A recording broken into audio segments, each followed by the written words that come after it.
Welcome, everybody. I'm Mary Kaldor. I'm Director of the Centre for the Study of Global Governance.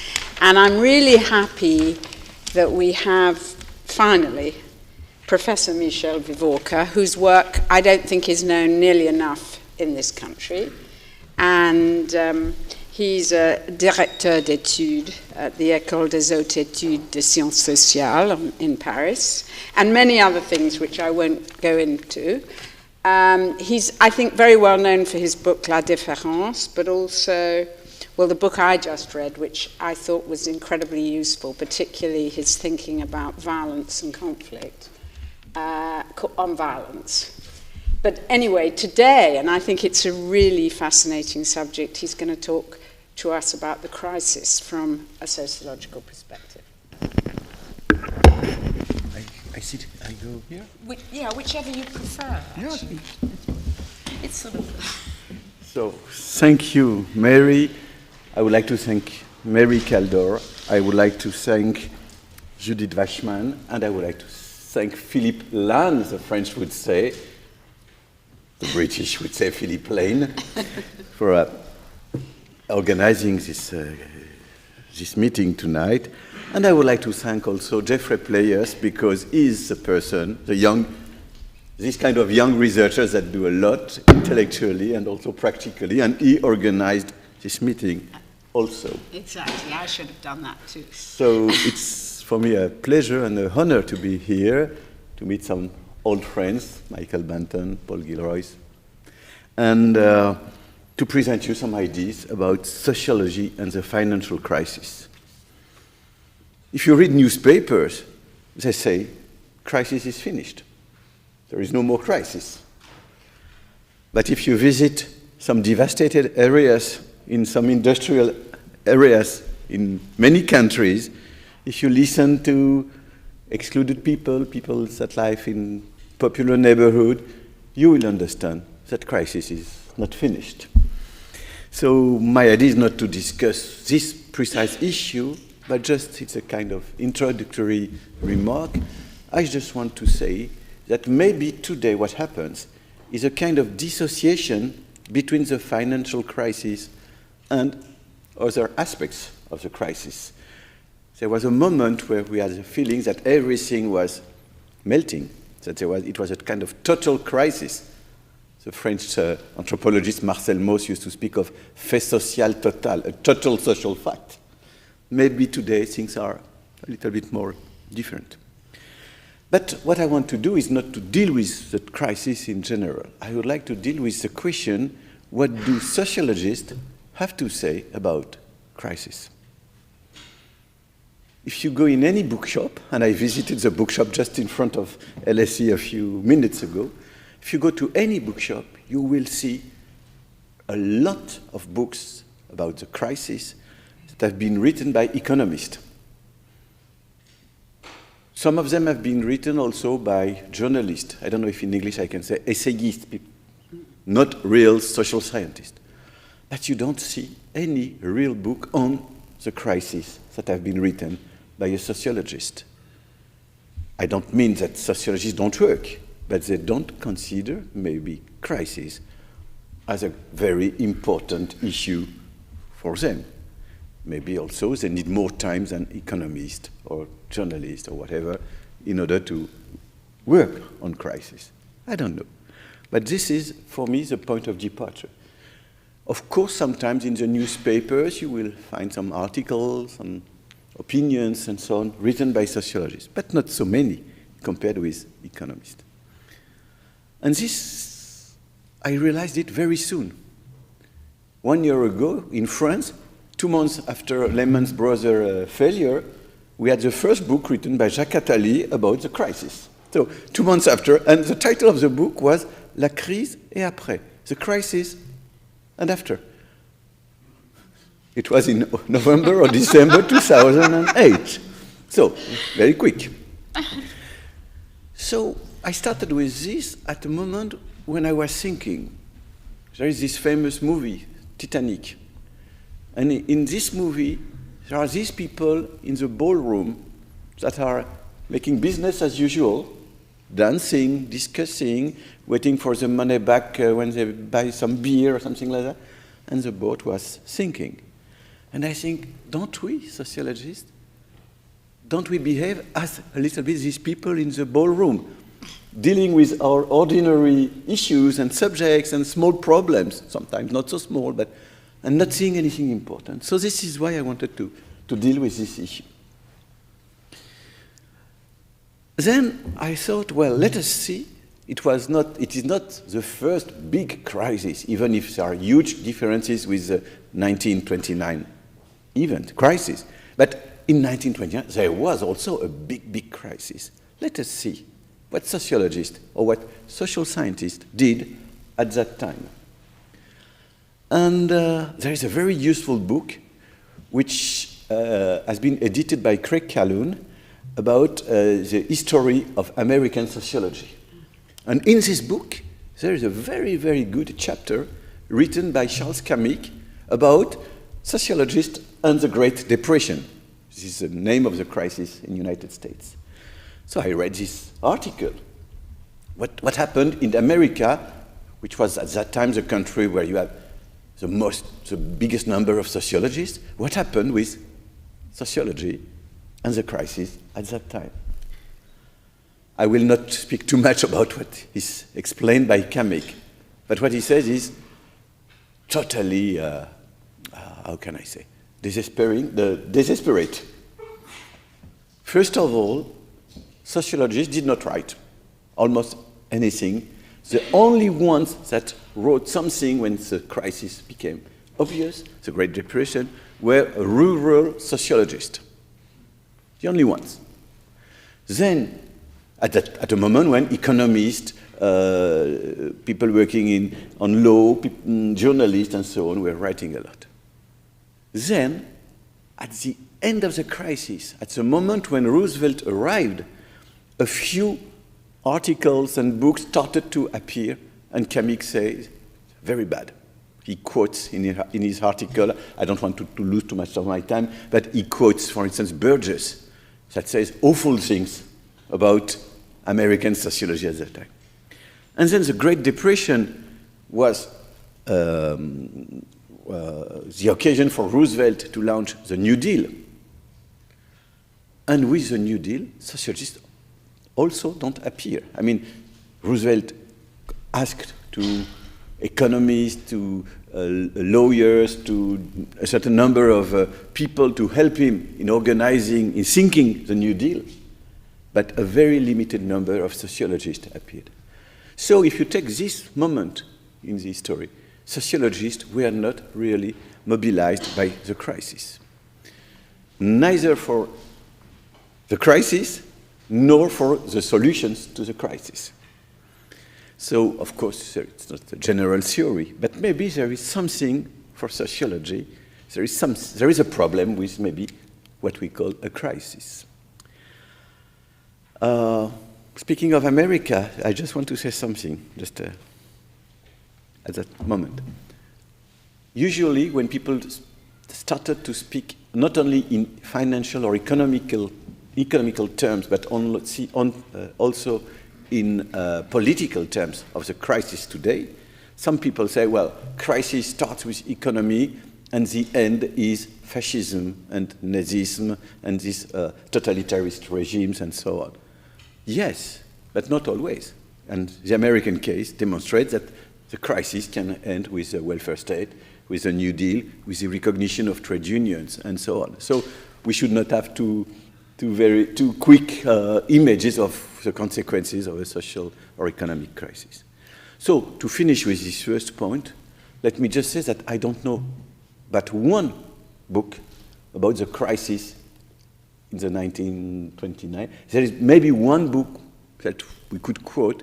It's a book, I don't know the English title, which was written by Lazarsfeld and two other persons in a... with Jauda and a third guy, I don't remember, I have his name somewhere in my notes, but it's a book about a small city. It's a very interesting thing. There is a small city in Austria which is called Marienthal, and this city was an industrial city with a very strong social democrat party.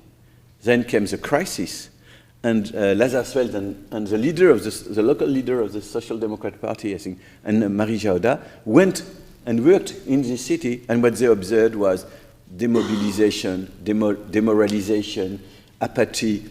Durkheimian people would say anomie, and so on. So the title in French is Les chômeurs de Marienthal. I don't know which is the title. Unemployment in Marienthal. Unemployment in Marienthal. So it's the only book which I know which is a sociological book on the crisis. It's a good book, a small book. So that's the first point. And just to add a last point on this introduction, I try to see in dictionaries, in encyclopedias of social science, this kind of books, I try to see what they say about the crisis. It's very interesting. It is not a category that you will find in all these books. Sometimes it will appear, sometimes not. And an extreme case, I will not give the name of the authors, there is a French dictionary of sociology, which has been written by two important professors, which is published by, it's a co-edition with two very important publishing companies. If you find crisis, they say crisis, the French word is crise, is coming from the Latin crisis. I have never studied Greek, but I know, and I suppose everybody knows here, that crisis comes from Greek, ancient Greek, and not from Latin. So how is it possible that people at that level, writing on crisis, say that it is a Latin word? It means they don't have any idea of what it means in Greek, and it is very important to know what it means in Greek. And so it means it's not an important category. So maybe there is a problem of concept or notion, at least. We sociologists maybe are not very able to deal with this notion of crisis. Maybe. So this was my introduction. Now I would like to tell you that if you read books and articles dealing with the financial crisis today, you will find two main positions, two main kinds of analysis. Of course, I simplify. You will find things a little bit more complex, but there are two main approaches to deal with this crisis. The dominant one, the first one, is a kind of narrative which is more or less always the same. Crisis is financial. Crisis started in one precise country, United States, and in one special field of collective life, finance. And it is all this description of, I will not get in this description, of subprimes, of, I don't know if it is an English word, titrization, transformation of debts into titles. Securitization. I mean, you take the debt of the people that buy a house, and you transform it into a paper that you will sell to other banks, to other financial institutions, and so on and so on. And one day, you are a normal citizen with a little bit, with some money. You go to your bank in London or in Paris or wherever, and you say, I have some money, what I want very sure and safe investment. You say, buy this, it's a very good product, you will have no problem, and this product will be partly made of this money connected with the famous subprime. So the description is finance limited to a certain space, the finance, and in a country, America, and then, suddenly, the crisis starting in America becomes a world crisis, first of all, and the crisis which was at the beginning a pure financial crisis becomes a more general crisis, an economic crisis, a social crisis, and maybe a political crisis. And then the narrative says something like, okay, people, it will be difficult during some time, but after 1 year or 2 years, we shall recover, and business will start again. So we know that we will have a bad moment, but then it will start again. So this is more or less this kind of narrative that you will find in Jacques Attali's book, which I said a few minutes ago, but in many other books with some differences from one book to another one, but this image of a crisis starting in one field and in one country and becoming global and economic, social, political. I don't say that this narrative is false, but I think that the second kind of approach is much more interesting. The second kind of approach, which is sometimes present in the literature, but not so much, says something like, things did not start 2 or 3 or 4 years ago. Things started in the 70s, and maybe in the early 70s. For instance, people say it started in October 1973 with a gas shock. It's just like this kind of debate. There is no, in fact, a very good solution in this kind of debate, because if we discuss, for instance, the end of communism in Eastern Europe, should we say November 9th, 1989, like we are saying now, or should we say no, it was with Gorbachev? And some people say no, it was with the end of Stalin. When Stalin died, it was the beginning of the decline. And so you can discuss, but 35 years ago, 1973, 74, for me, it's at that moment that in some countries, at least, things started to change. In my country, France, there was a famous economist, his name was Jean Fourastier, who wrote a book to explain that France, during 30 years, have enjoyed development, full employment, state intervening a lot, and so on. And he called this book, he spoke of les 30 glorieuses, the 30 glorious years after Second World War, 1945, 1975. So I understand that from a country to another one, things did not start exactly at the same moment, and things can be very different. But my idea is that this second approach deals with the idea of long-term changes, and not only crisis. This is a very important point. In the mid-70s, many things changed. We could say we should speak of a mutation much more than of a crisis. And that we should see that, for instance, it was at that moment that managers become not as important as in the past, and that was more and more important was the relationship of the management with the owners of the companies. It was at that moment that Fordism started to decline. It was at that moment also that new ideas developed. Most of you here are young, and maybe you have the feeling that ecological ideas, green ideas are new. It is not true. All these green ideas that so many people like today started really to be important in the early 70s.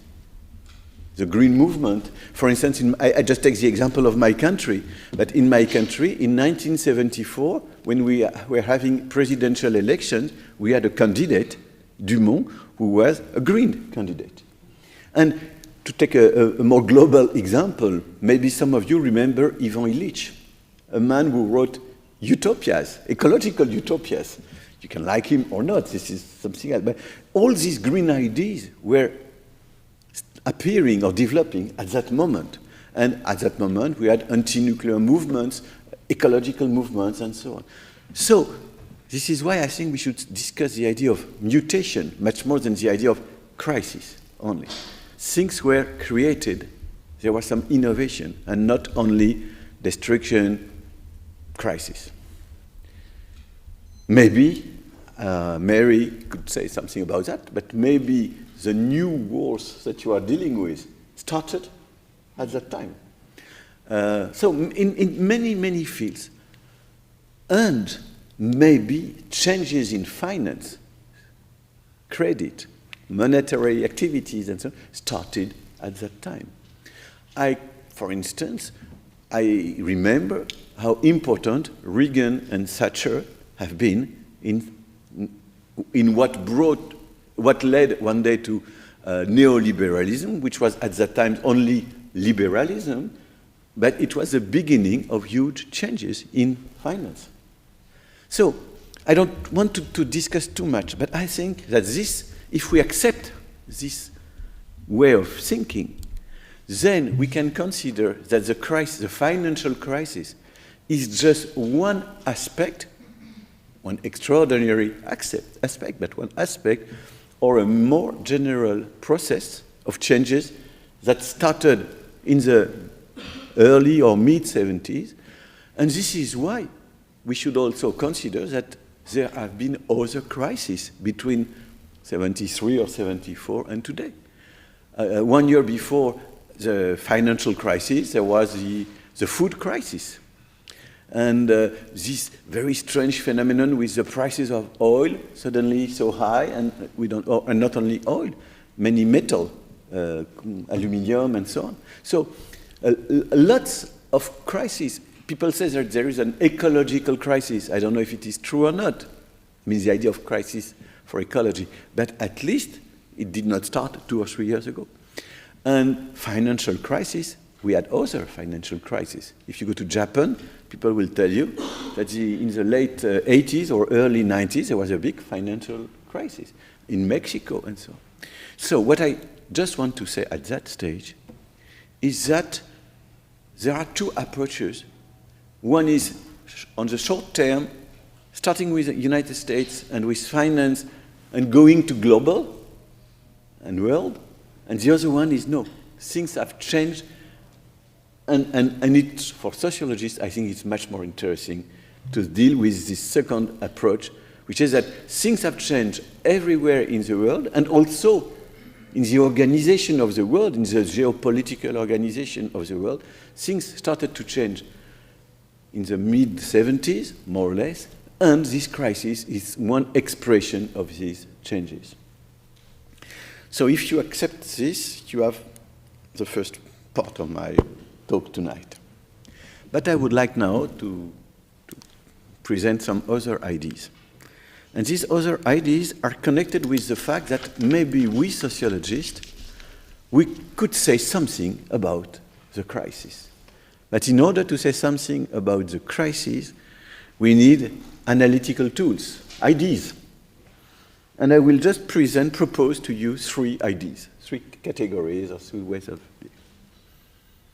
The first idea is connected with something which is for me very important.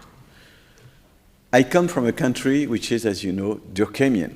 That is to say, that like very much to start with the idea of society as a whole. And there is a strong tradition, not only in my country, that considers that sociology is first of all dealing with the idea of society, with the idea of a system, with the idea of structures, with the idea of rules.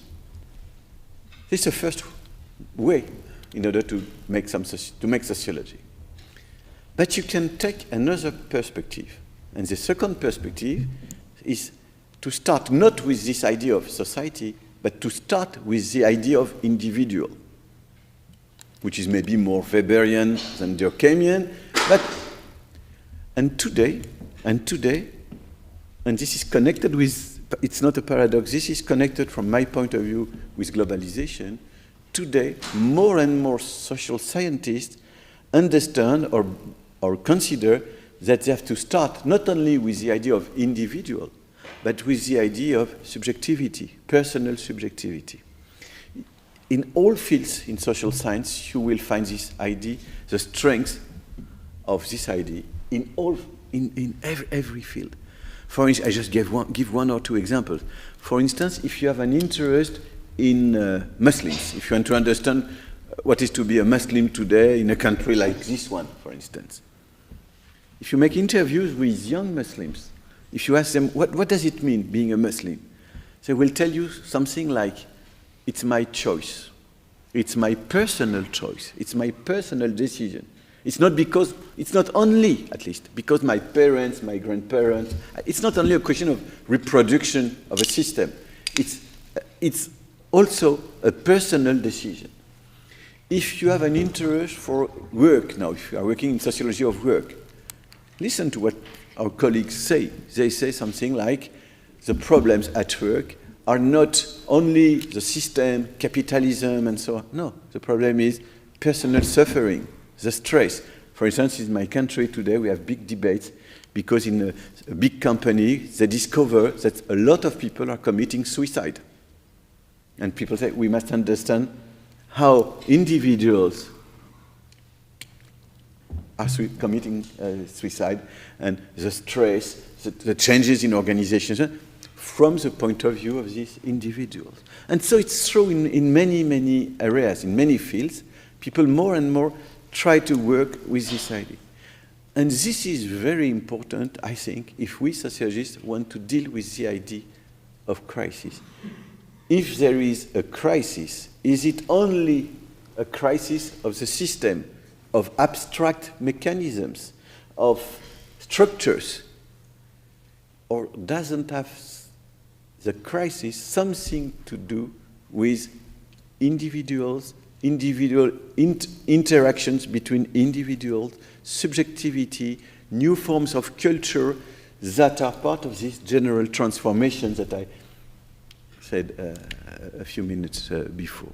So my first point is to tell you, and this is not a paradox, it's more easy maybe to work on this crisis if we take the perspective, and I will say a few words just after that, if you take the perspective of individuals, subjects, action, and actors, than if you take the perspective of the system and its functioning. Which leads me to my second idea. My second idea is connected with the fact that I have been trained by Alain Touraine. He was my professor. And when I started to deal with this problem of crisis, I remembered a book that he wrote in the mid-70s. The title was something like, there was the word crisis in the title. I don't remember exactly the title, but there was the word crisis in the title. But also at that time, I was a student following his seminar. And I remember very well a very important idea, a key idea. He was opposing crisis and conflict. And this is maybe the more important thing I want to tell you. He was more or less explaining that the more you have social actors, relations between actors, and if you have collective actors, it's because you have individuals that join collective organizations, collective meanings, and so on. So the more you start from this idea of action, and with this idea of conflict, and with this idea of relationship, the less you will have space for crisis. Crisis, I exaggerate a little bit, is the contrary of conflict. If you consider that conflict means relationship. Because if you have a relationship, you can discuss, you can negotiate, you can try to modify the situation through some talks. Crisis, no. Crisis, you react to a situation. So if you start from the behaviors of actors, if you consider the two possibilities, crisis or conflict, maybe you will have the beginning of a very new explanation of the crisis today. And I would like to insist a little bit. In order to be clear, I will give you one example, because I'm sure that this example could work here in this country too. In France, in many small or big cities, in popular neighborhoods, we have what we call sometimes urban violence. Okay, young people, in general, it's after an incident when a young guy has been killed by the police or something like that, or even if it is not true, they believe that a young guy has been killed by the police in these popular neighborhoods, riots. In some situations, local actors say, violence, we don't accept this.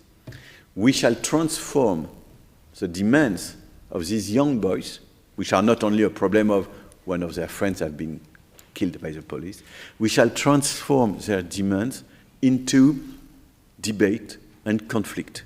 We shall create associations, NGOs, in order to transform the crisis into a conflict, and in order to create a relationship, a conflictual relationship between the young people in the popular neighborhood, and the local authority, the political leaders, the mayor of the city, for instance.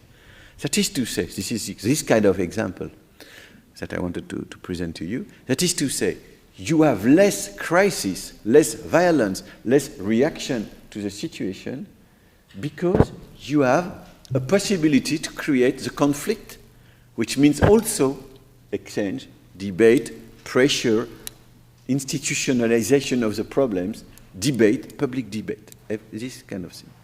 So the idea that at various levels, this crisis today has something to do with not enough conflicts in our societies or at the world level, because, like Mary, I believe that we must think at the world level.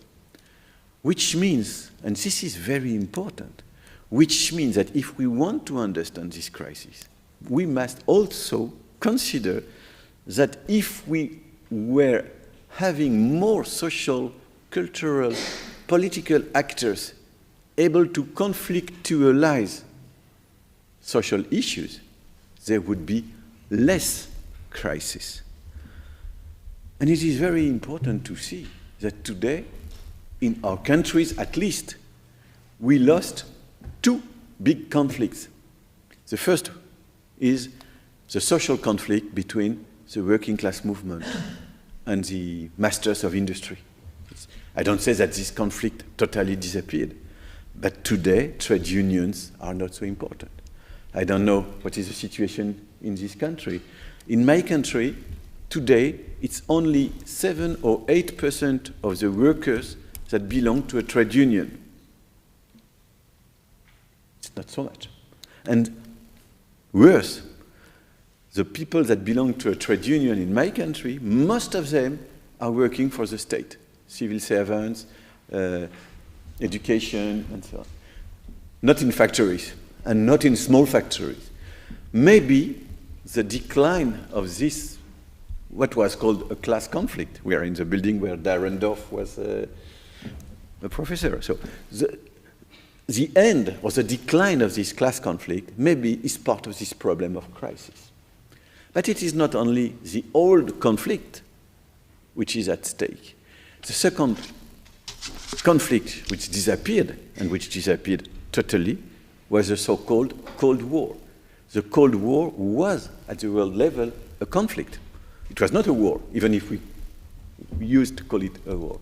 And maybe today, if the feeling that there is such a strong crisis exists, it's maybe also because we lost this conflictual opposition between two blocks.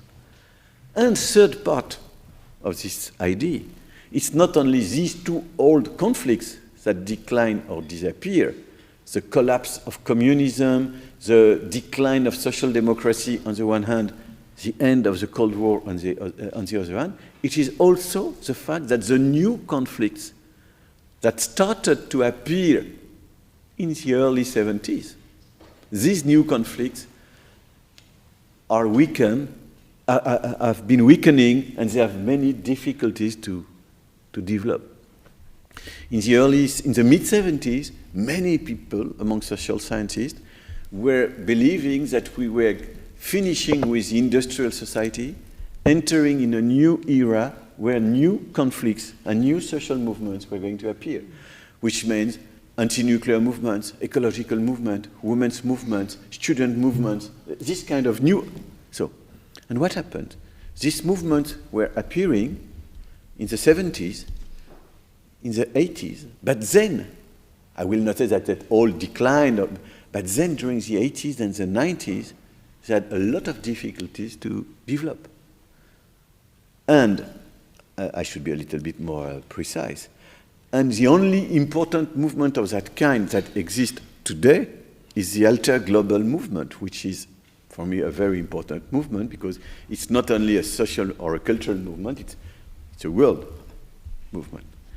This does not mean that all conflicts disappear. But what happens is that in spite of social or socio-economic actors, what appeared more and more important were what we could call identity movements.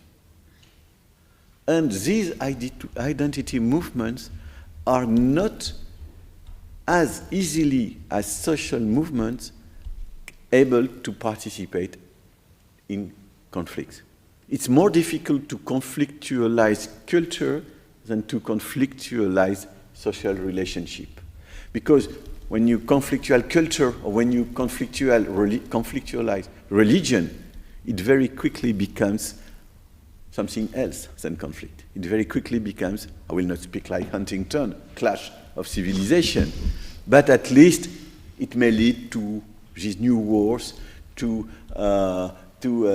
all these problems, much more than to multiculturalism, which is conflictualization. So I don't have time to be more precise, because I just want you to understand this idea. You can agree or not, this idea, which is the problem of crisis, if you don't speak only in terms of finance, the problems of crisis is maybe connected with the idea of a deficit or difficulties in conflictualization. This was my main idea. But I would like to introduce a last idea, as a sociologist. The last idea is coming from another French sociologist. I am not obsessed by my identity, even if my president wants her friends to discuss only national identity. Maybe I've seen that in your newspapers. But it's not at all my obsession. But I just want to say that where do my ideas come from? There is another old French sociologist who has written also very interesting things about the crisis in the mid-70s. It is Edgar Morin. Some of you may know his name. He published an article. I don't remember the title of the article, but the idea was we should develop a new science which we could call chrysology. In French, chrysology. Edgar Morin. And it's a very interesting idea, and he says, chrysology should deal with the crisis not only as problems of a system, but dysfunctioning and all these classical ideas, but with two other ideas. Crisis, he says, means on the one hand, revelation, reveal something, and on the other hand, what he calls effectuation, new possibilities. And these are two very interesting ideas. The first one, what does it mean? It means that, I am following Edgar Morin, it means that when you have a crisis, maybe you will see things better than when you don't have a crisis, which is not an obvious idea. You could say the contrary. You could say when you have a crisis, you don't see anything because you are obsessed by all the problems. No, he says, with a crisis, you will see better. And this is very interesting because, for instance, today, maybe the finance will start again. I don't know, because as you know, there are many discussions. Is it U, V, or W? That is to say, did the crisis start, become strong, and then business will start again? Is it like a V, say, suddenly down, and then it starts again? Or is it W? It starts, we go out of the crisis, we go down to a new moment in the crisis, but then we finish. So, the question is, don't we think that even whatever happens, we know today that the ideology that was going with the finance during 20 years, the neoliberal ideas, nobody will defend them now, even if some people will like them and live on this kind of ideology. The idea of neoliberalism is not at all today acceptable. So even if the crisis leads to business as usual for finance, even if it is like that, we shall look at finance. We shall look at this world of finance differently. And maybe we could say that we shall look at some phenomenon differently. For instance, I said ecological ideas, the green ideas today are much more acceptable in the public debate than 1 year or 2 years before. And this is maybe connected with the crisis. So the first point is that Crisis reveals things, ideas, processes, changes that maybe we could not see or understand before the crisis. This is the first idea of Edgar Morin. And the second idea is that crisis could mean also innovation, creation, creativity. So Morin says, of course, crisis does not mean this. First of all, crisis means, first of all, destruction, problems, and so on. But it can also lead to new processes, some changes, some creativity. And I was reading this article by Edgar Morin recently, and I was thinking to a precise case, which is the case of General Motors. And I was thinking, General Motors is in a big crisis. I mean, suppressing, I don't know how many jobs and so on. What are the two main ways to go out of this crisis for a big company like General Motors? The first way is to say the state should give us a lot of money so that we can save jobs and build cars and cars and cars. And I don't know the English word, four-wheel drives, les 4x4, four-wheel, and that we should build again, still, four-wheel drive cars like in the past, and we save jobs. So this is the first way to finish with the crisis for a big company like General Motors. But the second way to go out to finish with the crisis is totally different. It is, we are of course trying to save jobs, but much more important, we are trying to enter in a new era, to think differently cars, mobility, transportation, public transportation, and so on. And this is what you can call the green growth and this kind of idea. So it's totally different. The problem is that usually people have to choose. Do you prefer to save jobs like they are, or do you prefer to enter in a green era? Maybe we should think differently. But what is interesting is that there is nowadays a real strong debate on what we should do with new ideas in order to go out of this crisis. I was in this famous library just in front of LSE. The sociological department is not so new. Many books have been published many years ago. But if you visit the ecological, environmental, and so on, lots of books. It's very interesting, which means that maybe the crisis is the moment where there is a kind of acceleration of the sensibility, of the capacity of the people to find or to be interested by these ideas that are not totally new, but rather new. And this is the second idea that comes from Morin. Crisis can be the moment where new ideas, new initiatives, new ways of thinking, new paradigms could develop. So this is what I wanted to present to you today. If I summarize, I started with the idea that in the past, sociologists did not say so much about the crisis, that today they don't say so much about the crisis as social scientists, but that we have a lot to do if we are interested in action, in actors, in the idea that conflict could be the contrary, so maybe also the solution of the crisis, and in the idea that a crisis is not only a bad moment, but also a moment where we can see things that we did not want or that we could not see, and where we can maybe try to imagine not only the past, but also another future. So I thank you very much. Thank you.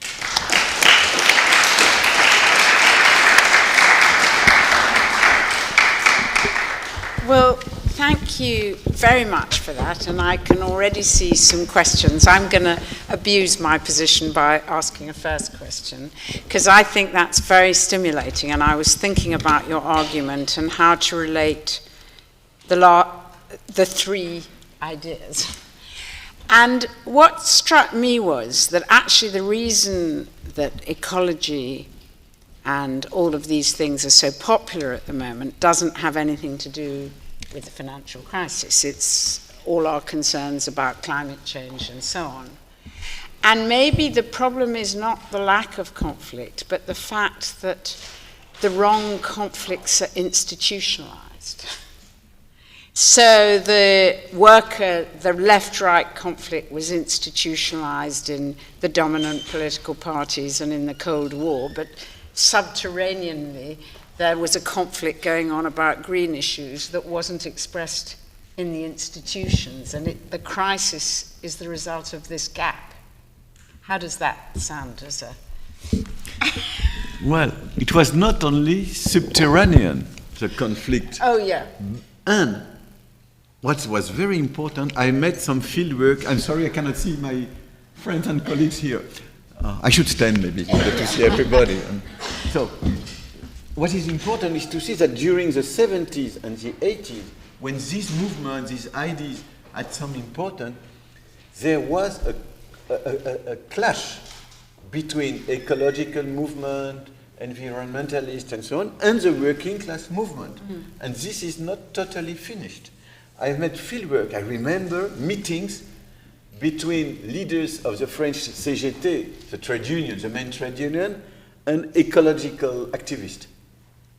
It was full of tension, of hatred, because the trade unionists were saying something like, we are defending the workers, and the workers want to have money in order to buy cars and in order to consume, and if you don't let us have money for this, it means that you are the petits bourgeois, selfish people that have money enough in order to defend their interests. So it was very tense. So it's not only, but I fully agree.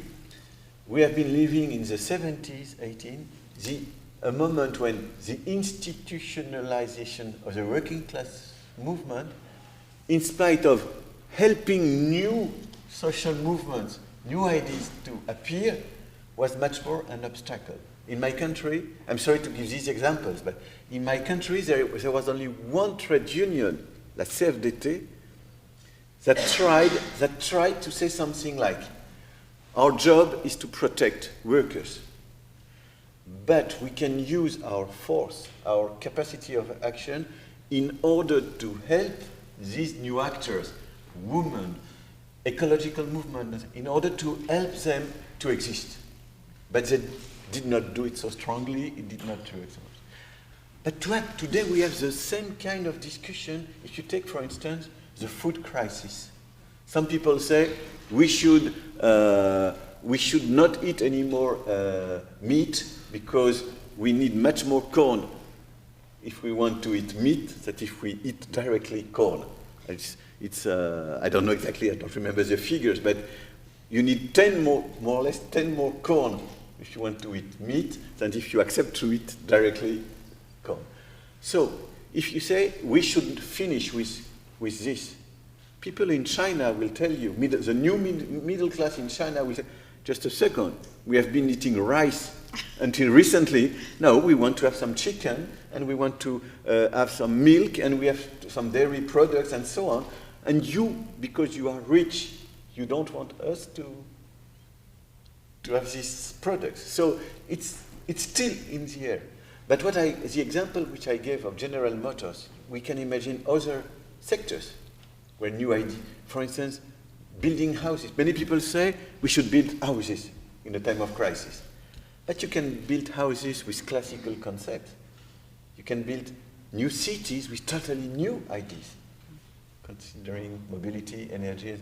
So there is still an opposition between the two. Great. Okay, yes.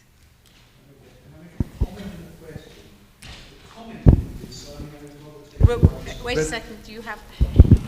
Sorry, I wanted to make a comment and a question. The comment was motivated by this new science of Sociology, revelation and effectuation, this sort of double sense of the word. And it seems to me that I think his name is Ron Emanuel, the chief of staff of Obama, who said, well, we should never miss the opportunity that a good crisis provides us. But if we also go back to, you talked about etymology of crisis and the Greek etymology. Of course, if you go back to Chinese, crisis is made up of two characters, one of which means danger and the other of which means opportunity. And that's something which one also wants to look at. That's the observation. The question is, it struck me that at a certain time, although you made a distinction between analyses built upon structures and analyses built upon individuals, and you referred to Durkheim and Weber, that you actually, in the end, it seemed to me, rather went back to Durkheim, because you talked about subjectivity and then you talked about suicide, which is typically Durkheim. And then when you talked about the problem, or you distinguished between conflict and crisis, you rather seem to suggest that crisis was some sort of anomic state, and that also seems to be classically Durkheim. So how much of this have we seen sort of before, and how much maybe the ancient Chinese realized long before even anybody else? It's not really a question, but well, first of all, Edgar Morin in his article goes to the etymology of the word crisis. And he says, I never studied Greek personally, so what I'm going to say is what I read from Morin. He says that the word crisis in Greece, in ancient Greece, is connected with medicine. It's a medical word, and it means not the problem, but the moment when you are discovering the solution of the problem. And this is very important. And this is why he proposed, I think, this idea of Christology. So this is for the word, the etymology. So I don't go to China, I go to Morin and the ancient Greek and the etymology of the word. And as you know, maybe, I'm not sure, but I think that the idea of criticism is connected with this etymology. But I'm not sure, so we must be very careful with etymology. But it's always useful to go in dictionary in order to see where do the words that we use are coming from. Now, of course, I don't forget that Durkheim is directly connected with suicide. But what is the explanation of suicide by Émile Durkheim? The idea is that suicide is not only or mainly a psychological phenomenon. That suicide is not only a personal decision out of any social image. If people commit suicide, this has something to do with the state of the society. It has something to do, and yeah, as you know, there are different kinds of suicide, but in order to explain suicide, it starts from society. It does not start from the individual. But of course, I don't know any sociologist that say, I will speak only of individuals and never speak of society. I spoke of point of departure for the analysis. And you can put the emphasis on the individual, or you can put the emphasis on the society, to say it like that. The only sociologist that I know who says society does not exist anymore is Alain Touraine, he says society does not exist, but when he says that, it's the idea that society is something like, which corresponds so much to a social body which is connected with the idea of a nation and with the idea of a state altogether. And it is true that when we say la société in France, it's not so far from the nation and not so far from the idea of a state. So these are my first reactions to your comment. Robert Wade. Hello, Robert Wade. I wonder if you could try and connect up the two approaches that you distinguished. One of them, that is the two approaches to this current crisis in social science. One of them, as you said, focuses in on proximate, near, close, specific causes, and the other one focuses on more distant causes, the social mutations, as you described them. So the question is, what do you think are the most important mutations, perhaps those connected with your description of the process of conflict over the last few decades? What are the most important mutations that you would use to explain the build-up of financial fragility in the world over the past decade or so, which has now tipped into this current crisis? I think I would consider at least two different kind of issues. On the one hand, but I am not an expert, I would consider the huge changes in our general conception of the world and in the world. That is to say, in the 70s and in the 80s, we were in what Ulrich Beck called methodological nationalism. That is to say, we were dealing with nation states and with international relations, and we were not able to imagine the world like it is today, with China, Brazil, and so on, and with global phenomena. So, but this would not be for me the main answer. The main answer to your question is in economy and in social life.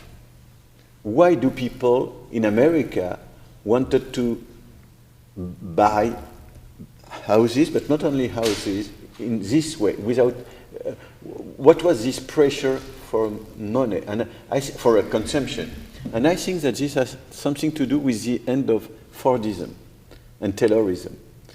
Ford used to say something like, I want to pay my workers a lot so that they can buy cars, my cars.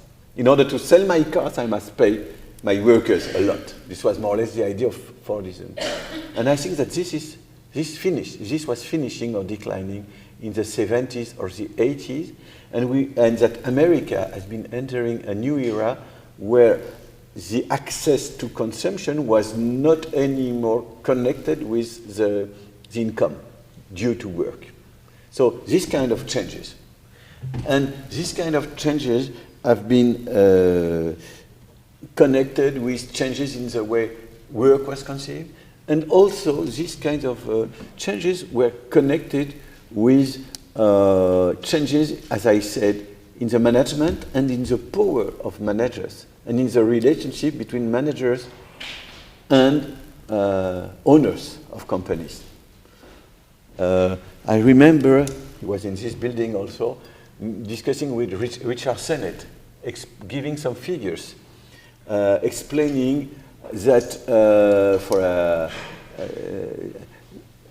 I don't remember the English word. The time for money to be back for some people that invest in companies is shorter and shorter and shorter.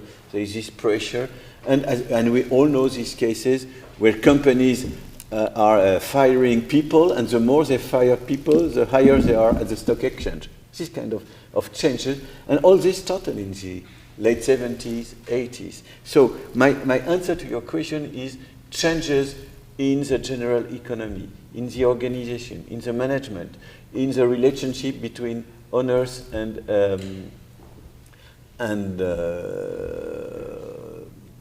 organizers of the work. These kind of things I would deal with, and I would maybe also deal with changes in the idea of what we have been discussing, collective action, the working class movement, and the beginning of the decline of these actors.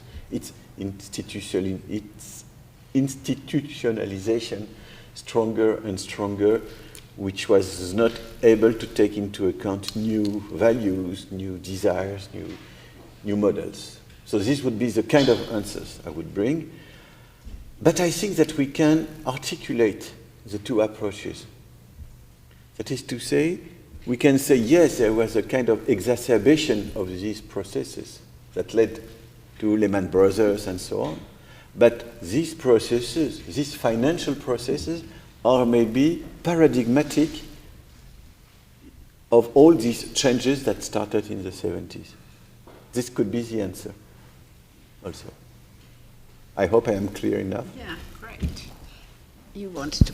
I can't see people over there. I don't know if there was a question, okay.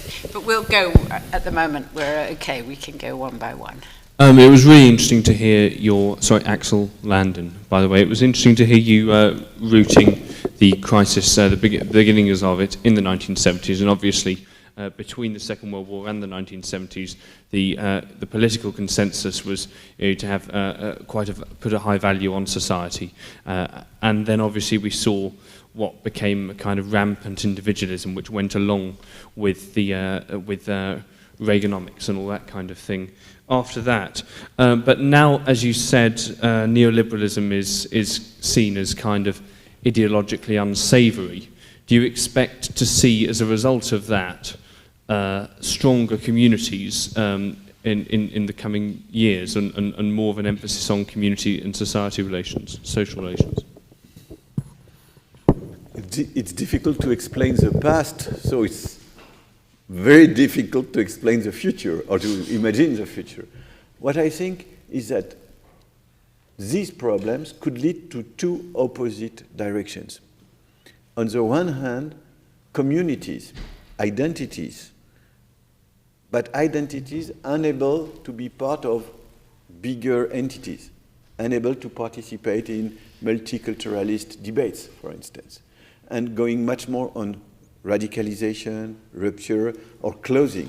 Not necessarily violence, but closing, which is the contrary of individualism.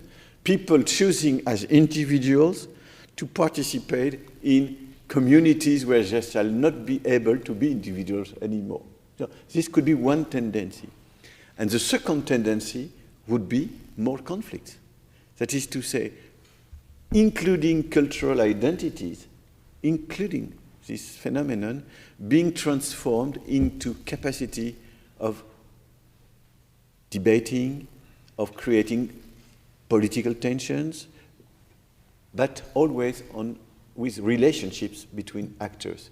So I think that the two tendencies are possible, and it will depend maybe also on countries.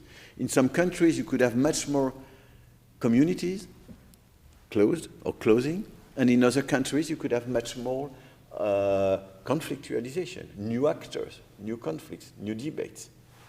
You can have both. And the problem, this is part of the problem. The problem is maybe the relationship with these tendencies, which are under the political level, the relationship with the political level. And here, but I did not have time to discuss this, to introduce this issue.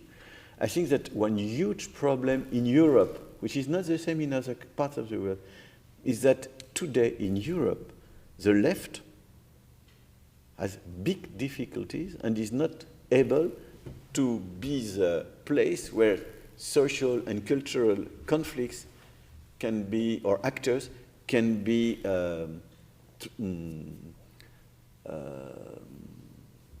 transformed, their ideas, their demands can be transformed in political action. The left today is weak. And in all Europe, people say the left has no leadership, but also the left has no ideology, no new ideas. Even in this country, which invented, and in this place, Giddens, which invented the third way. The third way, it was 15 years ago. Today, or Clinton, but today, we see nowhere in Europe political left able to do something with all these issues that I've been describing. And this is connected with your question.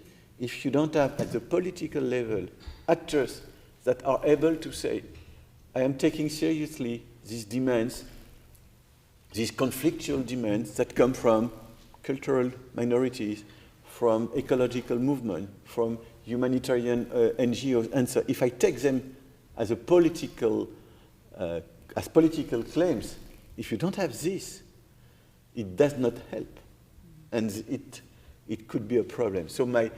And this is very European, because if you go to Latin America, it would be very different. You will have a lot of left solutions in Latin America. And even America, Obama, whatever you may say about him, it's left in the American system.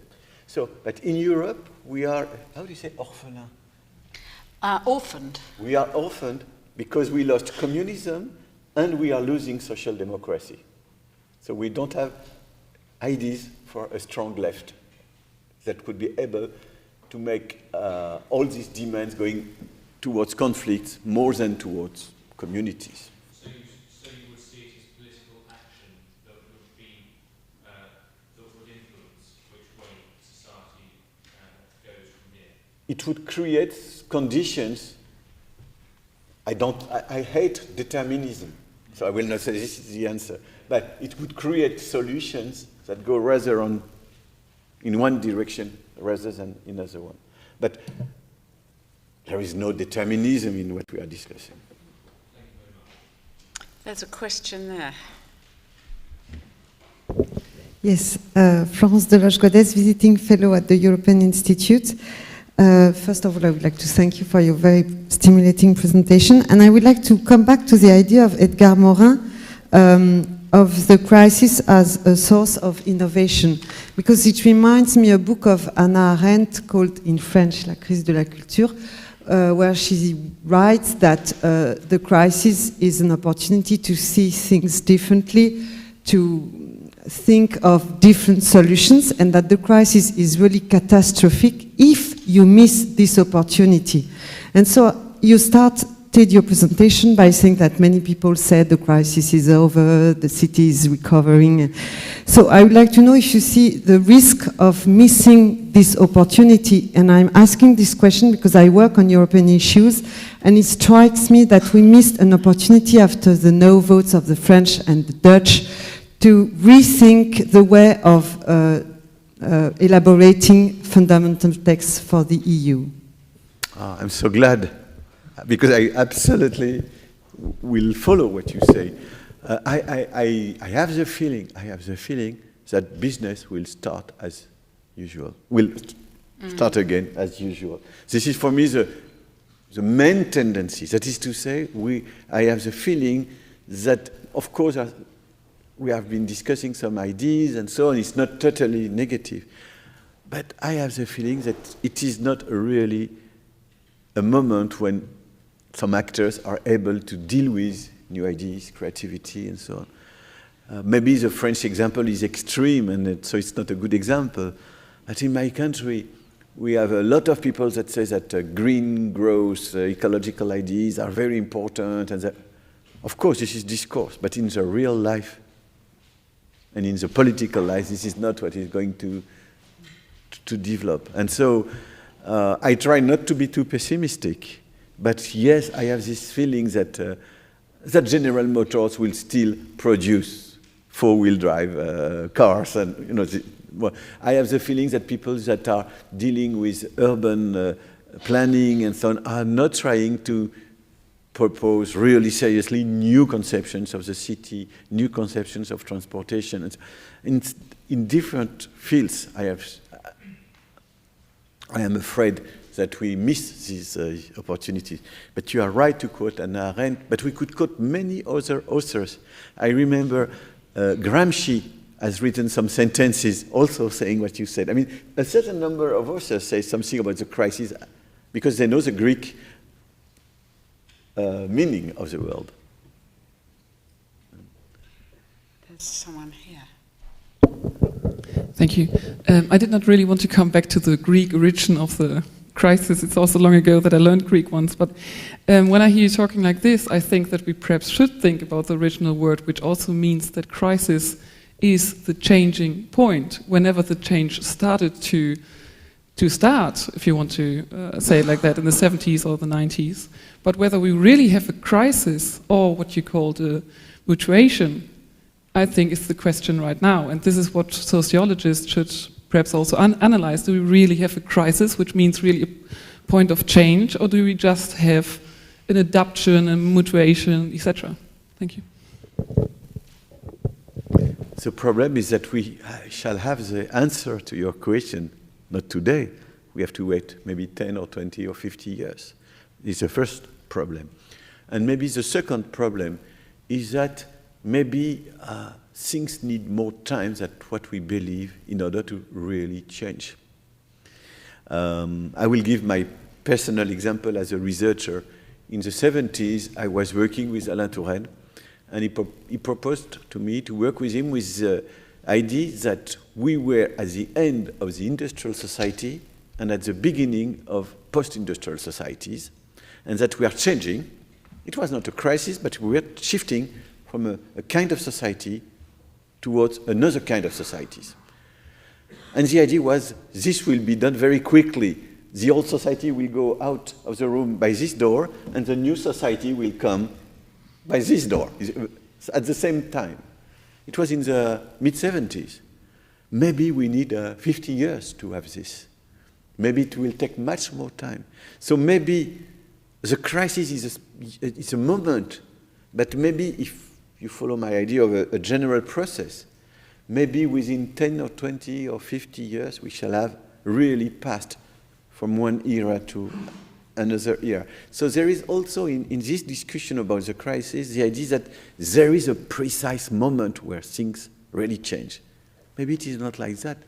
And maybe it is not like that in general when we deal with societies and so on. Maybe also it is not like that when we deal with individuals. And I would like to make a comment on this. I have been working on terrorism during many years, and I made a lot of interviews with former terrorists. The idea that you can have, if you don't know how these people are and how they behave, the idea is that maybe there is a moment, a crisis, when they became terrorists, a specific moment. I can tell you, I made lots of interviews. This is not like that. There is not a moment when people become terrorists. Usually, it's a trajectory, it's a process, it's a certain number of steps, it's of transformation, and somebody who was not a terrorist in 1972 is a terrorist in 1975. I said, but you cannot say there is a precise, strong moment of transformation. So this is just to tell you the idea of a crisis as a precise moment. Maybe we should be very careful with it. Of course, nowadays, a certain number of people are losing their job, are having their life totally destroyed and changing, maybe. So it is true that it is very important. But my idea is that maybe long-term analysis is more useful in order to understand what is at stake than too short-term analysis. I hope I am answering to your remark. Yeah, I've got. Yes, hello.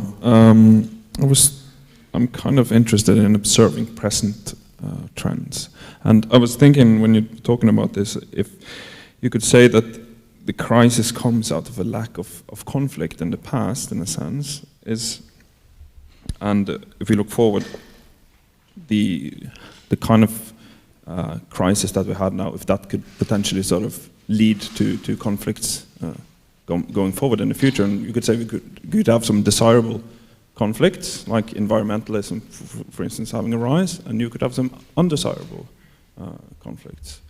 And I was thinking specifically, I mean, I know he mentioned some of this stuff as well, but I was thinking about Islamophobia as one of these rising crises. But in particular, I was thinking about this rise of, and I see this quite a lot, even among educated people, conspiracy theories. Conspiracy theories among people on the right and people on the left, to try to explain this, what's going on. And I saw this also when I was in the G20 riots. You had people from the right protesting against the G20 and people on the left. And they both had this in common, this conspiracy theory. There is something going on behind, you know. And just as a parallel to, you know, after the Second World War, there was also quite a lot of these conspiracy theories. Yeah. Well, I'm not sure I understood totally what you wanted to say, but let me tell you, xenophobia, racism, first of all, this kind of, and the idea of conspiracy, which is connected with this, it is the contrary of conflict. It is speaking of social realities with the idea not of a relation, a conflictual relation, but with the idea that there are somewhere secret, underground, mysterious actors that are organizing the world. And the more you demonstrate that these actors don't exist or don't do what they are supposed to do, the more people say, oh, that's the strength of evil, never to be, that you cannot recognize it. The more difficult you can demonstrate that it exists, the more obvious it is that it exists. I hope I am clear. So, what I want to tell you, it is true that you always have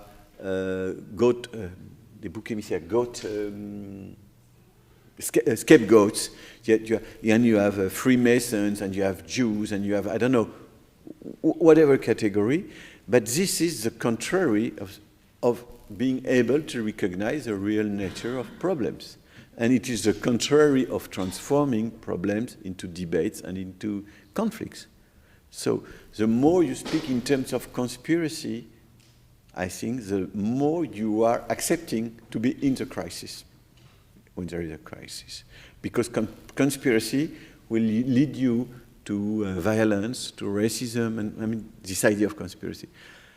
And this is why I am personally far from some sociology that is explaining things with the idea, this kind of idea, because some sociologists explain you that there are abstract mechanisms, not, of course, I don't know any sociologist that will explain things by conspiracy, but we have some sociologists that spend their time only in denouncing and soupçon, I don't know the English word, le soupçon, suspicion. There is a lot of sociology like this. It is not my kind of sociology, I must also say. And you? She's just going to bring it to you. Yes, you've already implicitly given the answer to my question, but I'm just wondering whether the fact that, as you were, in my eyes, rightly saying, that so far there hasn't been that many sociological contributions to the crisis is linked to the fact that you were saying at the very beginning that there's some sort of dissociation between the financial crisis and the, let's say, the social crisis, which is only happening in some sort of a time lag. So this impact on the social structure, as to speak, so is only happening maybe in the years to come. So we, as you were saying, as sociologists, just don't know yet whether it's an actual crisis, as to speak. So. Well, before the so-called crisis, before the financial crisis, my idea, which was not a very serious idea, but my general idea, like an ordinary citizen, was that there was a total dissociation between the world of finance and the world of real economy. This was my idea, like many people, and if you were reading newspapers, this is what you could read. There is finance, money is totally autonomous and free, there is no borders and so on, and there is real economy, and the two are totally two different words. Then came the crisis, and I was thinking, if there is such a dissociation, then when the finance has problems, this should not lead to unemployment, problems of income, and so, I mean, if there is a dissociation, there is a dissociation. But what I was understanding every day was, no, it is not a dissociation. There is a kind of crazy articulation of the real economy and finance. So this was my second image. But then today, when I read the newspapers, as I said, again, they tell me, finance, the city is okay, it's okay, but the real people still suffer and will suffer a lot. So I don't have a solid answer to your remark or to your question. My idea is that, and this could be a task for sociologists, how do finance, this world of money, and a real economy and real society are articulated? What is at stake between these two universes that makes them, at certain moment, apparently without any relationship, and at other moment, very strongly articulated. So this could be a task for us, making research. What is also very surprising is that there are some research, but not so many research on this kind of issues. And in my country, but I think it's an excessive case, in my country, the sociologists that are asked to explain something about finance, we don't have so many, and the few that speak about the rich people are people that explain, are sociologists that explain how rich people live.